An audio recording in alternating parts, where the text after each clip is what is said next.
Kaya pala ganito ang naging resulta ng kapalaran ko. Kasi alam ng Diyos na kaya ko. Sa edad kong to, napagod na akong magmadali. Kaya lahat ng ginagawa ko ngayon, ini-enjoy ko na lang. Siguro sa dami na rin ng aking pinagdaanan, napagtanto ko na ang buhay ay mas malawak at mas mahiwaga pa sa mga problemang dumarating sa buhay natin.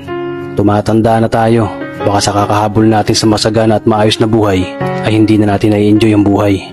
Baka nabubuhay na lang tayo dahil nape-pressure tayo sa sasabihin ng ibang tao.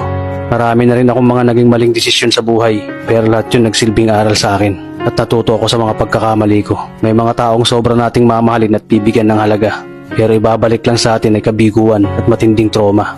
Kaya wag nating lilingunin ng mga taong tulad nila dahil mas payapa kapag hindi ka na interesadong malaman pa kung ano pang balita sa kanila. At wag mong idepende ang sarili mo sa kahit kanino. Tandaan mo, kahit sarili mong anino, iiwan ka din nito kapag madilim na ang paligid mo. Kailangan natin matutunan na huwag ikumpara ang sarili natin sa iba dahil hindi natin laban ang laban nila. Karera mo to, di nila karera. Dahil ang buhay ay hindi naman nasusukat sa kung sino ang mayaman, kundi kung sino ang payapa.